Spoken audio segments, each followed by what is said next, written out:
الإعلام اللي ينتقد السعودية أو العلاقة السعودية المصرية هو نفسه ينتقد فخامة الرئيس السيسي. العلاقة السعودية المصرية علاقة صلبة قوية في أعمق جذور العلاقات بين الدول، لا تتأثر بأي شكل من الأشكال.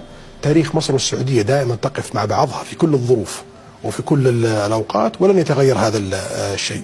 لم يصدر موقف من الحكومة المصرية سلبي تجاه السعودية، ولم يصدر موقف واحد من الحكومة السعودية سلبي تجاه الحكومة المصرية، ولم تتأخر مصر عن السعودية ولا لحظة، ولن تتأخر السعودية عن مصر أي لحظة. هذه قناعة مرسخة ليس لدى القيادة في البلدين بل لدى شعبي البلدين. الإشاعات بلا شك سوف يحاول أعداء